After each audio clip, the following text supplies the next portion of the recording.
So what does the desk of a PMP exam student actually look like? Going back in time, I try to replicate it. First of all, the desk of a PMP exam student will have something interesting on, like this. Project cost management scenario. The budget was planned. So, what happened? I'm listening What to did the team do? the Project Management Audio Digest to get me prepared for the PMP exam. So that's playing in the background while I'm trying to set up my stuff. You can see my special PMP mug with my 5 process groups and the 10 knowledge areas all over the mug. Isn't that cool? You can see I've got a DVD set, PMP Live in Anaheim. And I'm one of those students who's so much into project management. I've got project failures, 7 symptoms and several remedies. You know, I'm not just studying for the exam. I'm studying with an intent to add value to my firm. So I've got lots of good books here. Now there's a book that's worth its weight in gold. Getting Rich in Project Management. How to ace the project management interview and be an asset to yourself and your organization. And it's a really great book. I would recommend the book to anyone who wants to live large in project management. What else have I got? Oh, I've got an earned value management problem here. This earned value management problem is not like your regular ones. Take a close look. It's a graph. And it says, what is the CPI, SPI, CV, and SV for the project in the month of February and March? Now, those of you who've taken the exam, you know this stuff. It could come out. You could have stuff like this. It doesn't always have to be a straight, what is the SPI or what's the CPI. With numbers, they could give you graphs without a table. What else have we got? Oh, we've got our little mascot there. And I'm going to show you very quickly how to maximize your study for the PMP exam or the CAPM exam based on the 5th edition. You heard me right. 5th edition. We're not talking about the 4th edition anymore. The 4th edition is gone. You know, don't waste your time going to all those cheesy websites with bucket loads of old questions. Don't do that. Don't do that. Don't do that. Don't. Do not do that. Do you know why? Don't do that because you don't want to set yourself up for failure looking at old stale questions that have long since been disbanded from the PMI's database. Don't do that. Don't do that. I'm serious. Don't go about sniffing on all those old junkyard websites. You want questions that will kick you into shape. And I'm talking about questions coming down the pike. We've had quite a number of question writers working diligently to reinforce our databases. So just stay tuned. Stay tuned. We're going to have a boatload of questions that will kick you into shape. And that's what you really need for this PMP exam. You see, the PMP exam, when you think about it, the PMP exam is an anomaly. It's odd. It's not like your regular exam. I asked 12 engineers from a well-known Fortune 500 company in New Jersey. I asked them, what do you have to say about the PMP exam? They told me, this is the most horrendous exam I've ever faced. One of them told me, hey, I just got my PE a few weeks back before taking the PMP, and then I took the PMP, and I didn't make it. That's what he told me. And he told me he had to study even more for the second try. Can you imagine that? Passed the professional engineering exam weeks before he took the PMP and didn't pass the PMP on his first try. What does that tell you? It tells you that this exam is a bit strange. It's an anomaly. And because it's an anomaly, you're going to have to, and I hate to use this term, but you're going to have to think. I'm not going to use the word out of the box, so you probably just switch off this DVD or this video, whatever. I want you to think vast. So I'm not going to say out of the box. So you don't get crazy at me. You have to think vast. How do you think vast when preparing for the exam? You have to tackle it from all dimensions, all senses. You have to use your hearing to tackle this beast. You have to use your imagination to tackle this beast of an exam. Now, if you're taking the CAPM, the good news is it's not as outlandish, but it still has a lot of important stuff to know from the Pmbok guide. In fact, if you're taking the CAPM, hit the Pmbok guide hard. If you're doing the PMP, hit the Pmbok guide as hard as you possibly can, and hit all the other materials which your hopefully knowledgeable instructor tells you that you need to study. Things like organizational theory, earned value management. You know, in the 5th edition, they've got a really nice table with all those earned value formulas. But should I tell you the truth? All those formulas and things, they're no good if you don't have the knowledge behind how and when to use those formulas. So formulas without the great mindset is nothing, all right? So you want to use your hearing, you want to use your imagination. You also want to use your vision or your sight, if you can, right? Use your vision, use your sight. I'm talking about what you see. Also, you want to use discussions on real-world project management.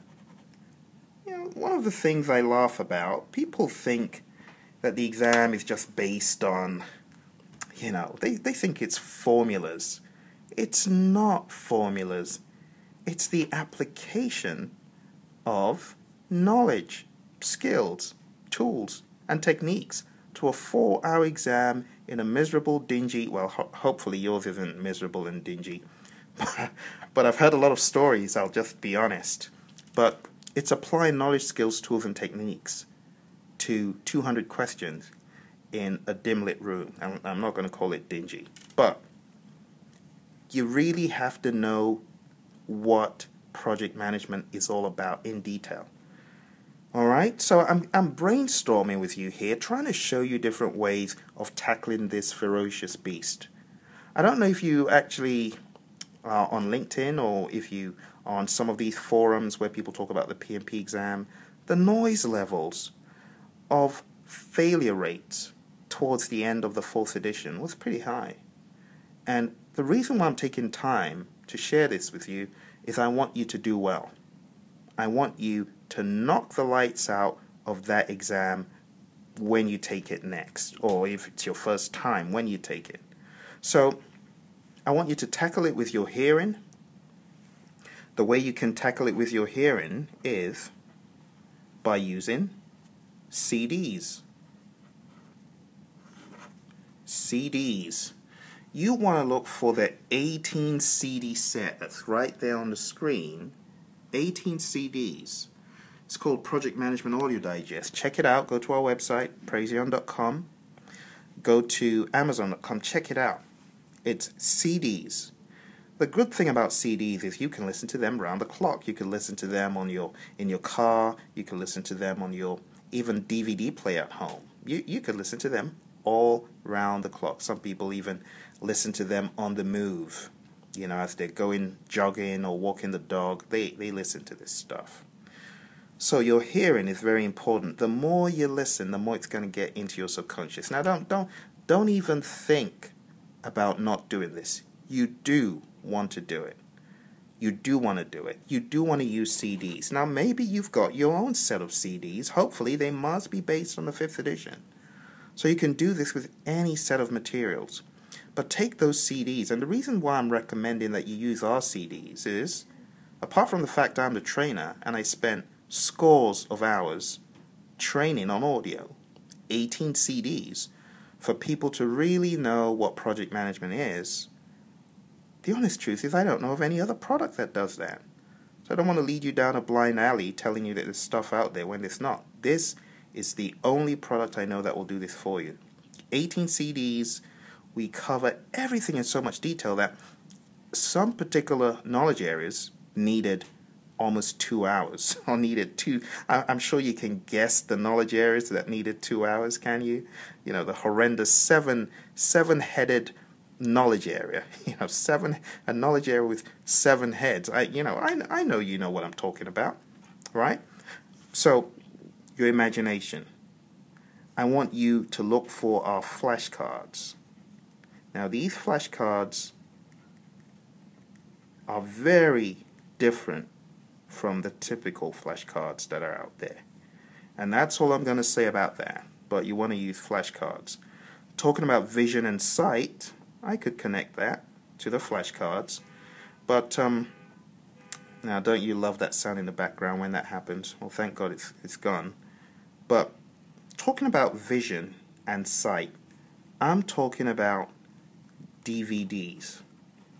You want to look out for our 16 DVD set that dives into the Pmbok guide, just dives you straight in, just puts you in the middle of project management in the Pmbok guide 5th edition and just begins to hammer hard some of the core facts. We don't waste time. We cut out the crud. 589 pages or however many pages are in that book. We don't go through the whole book. We go through the very important areas, and that's on that 16 DVD set. We also talk about the formulas that people find hard, things like the 0 method and the 1 method, and network diagrams, forward passes, backward passes, EV, and all that stuff. Slack, float, lag. But you've got a visual. So you're using your hearing, you're using your imagination with flashcards, you're using your vision, sight, DVDs. What you see will stick. How about discussions on real-world project management? Now remember, with what you see on the screen also comes mentoring, coaching. You've got a problem, you need help, you can discuss with a mentor regarding real-world project management. You see the value that's offered in this package? Something else I need to tell you regarding vision and sight is our learning management system, LMS. And our learning management system is going to enable you see all of this stuff from a totally different angle. It's not just a regurgitation of the Pmbok or just showing you our DVDs online. That's not what it is. It's a totally new track. So if you're one of those folks who needs a double dose, it's one of our students, Jerry, who's passed the exam, called it. Jerry Zapian, he calls it a double crosshatch. Because what our products do is they don't just cover it in a linear fashion. They cover it in a way that it would be hard for you to miss anything important for the exam. So, typically people just cover things either by knowledge area, right, going that way, or by process group, but we do both. And the fact that we stress that you learn both ways forms a double crosshatch of sorts and covers all the gaps that people typically miss when they study. Okay, the next thing I would like you to do, in addition to this discussions on real-world project management, you could do this with a colleague or friend. One of our students, Sarah, actually testified to using this approach. It's a very simple approach. It's all about you teaching yourself and teaching someone. You're going to teach what you think you know. Teach what you think you know. What do I mean by what you think you know? Well, I've experienced this. Trust me, I've experienced this. I thought I knew a lot until, lo and behold, I was quizzed. Give the book to someone who knows you well and doesn't hesitate asking you questions to prove you know nothing. That's what I did. And I gave the book to none other than my better half. By the way, the book I wrote, I would have shown you the book if I had it here in my library. But that's 4th edition. 4th edition's gone. But anyway, that was before my CAPM exam. I realized I didn't really know as much as I thought I did. There are a few little things you thought you knew. By the time you give your book to someone who knows you quite well and can ask you questions to find your weak areas, shows you what you don't know and shows you even trends to help you know better. That's what I'm talking about. By the time you try to teach what you think you know, you'll discover if you truly know it or if you don't. So you have to become a prof of this PMP stuff. for you to be absolutely sure that you're going to kill the exam. You cannot afford to know things on the surface. You have to know it neck deep.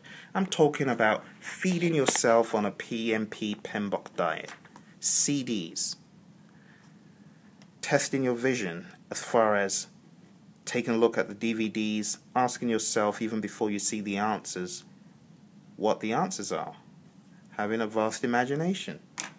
Something else I have to show you here, which is so important, and then I'm going to let you go. I've taken a lot of your time today and I appreciate you watching. But here's the last one. Your mock exams, quizzes, and, still in that vein, games. And if you don't have games to play, it's no fun. You want to be able to play PMP games, Pmbok guide games, stuff like that. Something else I'll warn you about. There's a lot of junk out there that you can get and download and put on your smartphone. Don't do it. Before you put something on your smartphone, before you use it to study, make sure that it comes from a credible source. Don't just put anything, any old thing, any old download from the most popular provider, which I will not mention. But I can show you a white cable that will give you an idea of what I'm talking about. But don't do that. Don't do that. You know, it's not smart. It's not wise. Any piece of information that you process and you use for your PMP exam, you want to absolutely make sure that it comes from a credible source, that you know the provider or you even know the author. Because there's a lot of rubbish out there, lots of material that even based on the 4th edition was just totally wrong, talk less 5th edition. So don't harm yourself is all I'm saying. Make sure that whatever you use comes from a credible source. I think I've spoken enough. I'm going to get off my soapbox here, but I'm going back to my earned value, my favorite topic in the Pmbok guide. And to be honest, it's my favorite topic because I've used this quite a lot. And I know that if you really want to know it, you have to be patient with yourself. I'm going to leave you with a little thought regarding earned value management here. I'll leave you with a quick thought on earned value, and you can try to answer these easy questions that I'm going to make up. Very basic questions, but I want you to think about, you have your SPI. Your SPI is 5,000. You have your plan value, and plan value is 30x. I would like you to do this for me. Find the CPI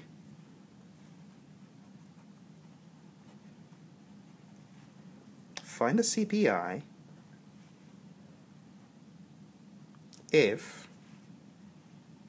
your actual cost is equal to 50x. Can you do that? It looks a little bit simple. Maybe should I make it more difficult, or is that okay? SPI is given. You got your PV. Find CPI if your AC is there. Fair enough? Okay. Have fun with that, and while you are doing that, I'll ask you another question. I'm going to make a little graph for you here.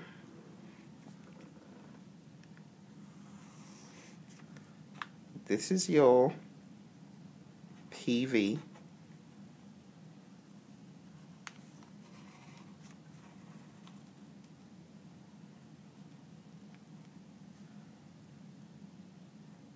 And this is your AC.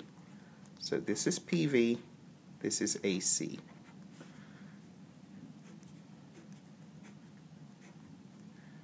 And these are 4 random periods on the project. Okay? What can you say about the project health? Of course, this is cost of some sort. But what can you say about the project health at month 1, at month 2, and at month 3, or period 3, whatever you want to call them? What can you say about this graph? That's your PV. I'm going to make your PV a little bit thicker. And that's your AC. But in order to make it probably a little bit more conclusive, the dotted line is your EV. So what can you say about these first 3 periods? What is the state of the project in terms of ahead of schedule, behind schedule, under budget, over budget, whatever you want to call it? Alright, I know it's a little bit of a squiggle, but I thought you might have fun tackling those. Alright, have fun, buckle tight. PMP exam is not a walk in the park. It requires a lot of energy, a lot of dedication, a lot of attention. Wish you all the best, and I will speak to you some other time. Let's hear a little bit of the audio digest.